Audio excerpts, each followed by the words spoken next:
O caso do norte-americano George Floyd sendo sufocado e morto por um policial em Minneapolis, Estados Unidos, gerou uma onda de revolta no mundo inteiro. No Brasil, João Pedro Matos, um adolescente de 14 anos, foi morto no dia 18 de maio durante uma operação policial no Morro do Salgueiro, em São Gonçalo, na região metropolitana do Rio de Janeiro. Os dois casos geraram uma onda de protestos. Os protestos nas ruas pela morte de George Floyd ganharam destaque nos noticiários por todo o mundo.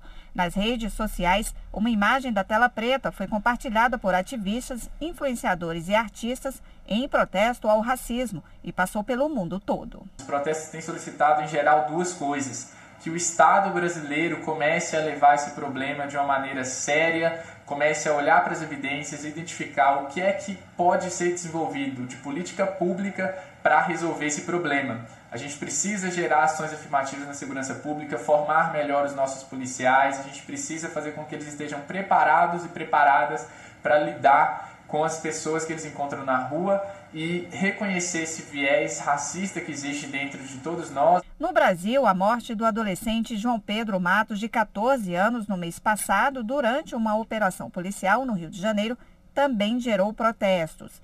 Esta semana, o Ministério Público do Rio de Janeiro está ouvindo parentes de João Pedro para investigar o motivo da morte do adolescente. Os dois casos trouxeram à tona um velho problema, o racismo.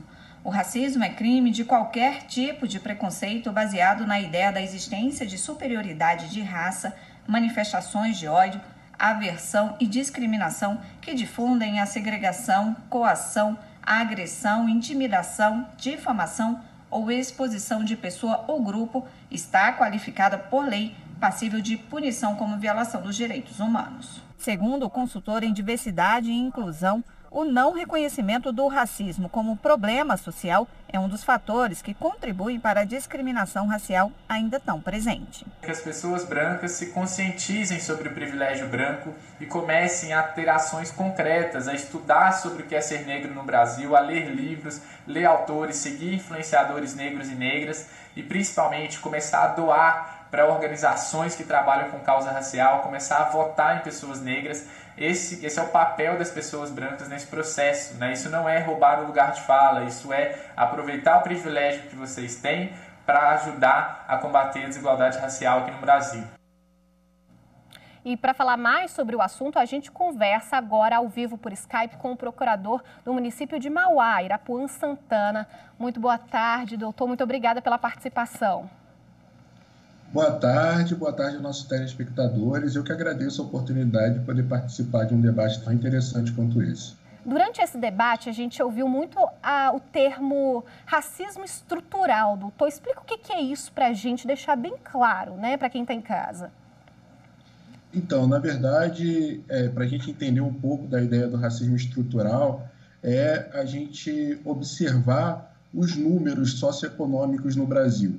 E aí nós vamos observar que existe uma parcela da população que é negra e outra parcela da população que é branca e outra parcela que ainda é de outras etnias. Sendo que a população negra hoje em dia tem mais ou menos 55,8% da população brasileira. E aí, quando nós vamos observar os números socioeconômicos, nós verificamos que das pessoas mais pobres, 75% são negros. E das pessoas mais ricas, 70% são brancas. Então, quando a gente olha a pirâmide, nós vemos que, na verdade, existe uma pressão que coloca a população negra com relação à questão da população mais pobre. E aí fica uma equivalência entre essas questões. E, do outro lado, nós vemos que os índices de exposição à violência também colocam a população negra de exposição à violência num sentido muito maior, né? No ano passado, mais ou menos 60 mil pessoas morreram. E dessas 60 mil, 45 mil foram negras.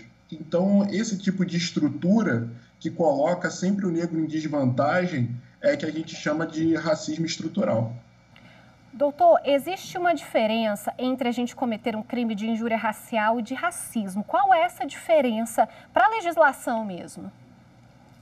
Então, para a gente entender o que acontece, quando a gente ofende alguém, chama alguém de macaco, deprecia alguém em virtude de sua cor, ou origem, ou religião, e aí sendo direcionado a apenas uma pessoa, ou um número determinado de pessoas, e aí nós temos o crime de injúria racial. Agora, por outro lado, quando a gente pratica o racismo específico, que a gente fala do artigo da Lei 7.716 de 89, nós estamos praticando a discriminação no sentido de ofender uma comunidade inteira, de ofender uma coletividade, um número indeterminado de pessoas.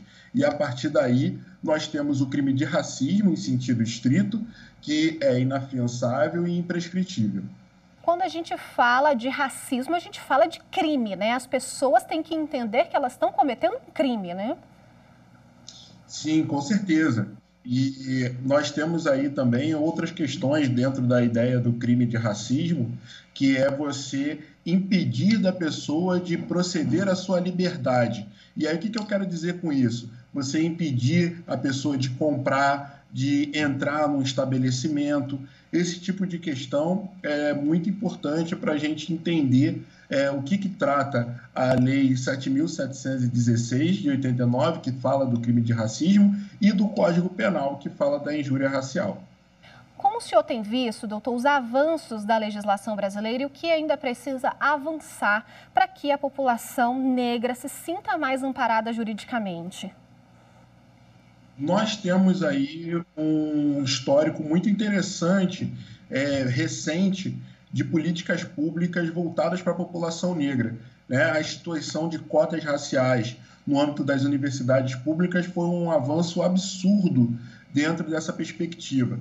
É só nós observarmos que antes da instituição das cotas, nós tínhamos mais ou menos 2% das pessoas, dos alunos, eram negros. E hoje em dia, nós chegamos a mais ou menos 50% de alunos negros nas universidades públicas. Outra questão que foi avançando também é a questão das cotas dentro dos concursos públicos. E, a partir daí, vale também louvar o trabalho do Supremo Tribunal Federal, que estabeleceu que são constitucionais as cotas raciais, tanto nas universidades quanto no concurso público, e que esse tipo de questão ele vai avançando porque, conforme nós vamos ganhando a graduação, automaticamente a nossa renda aumenta e a nossa possibilidade de se dedicar a outras áreas de conhecimento vão aumentando e melhorando a qualidade de vida de todos nós. Doutor Irapuan Santana, muito obrigada pela participação aqui no Jornal da Justiça. Eu que agradeço. Muito obrigado. Tchau. Tchau.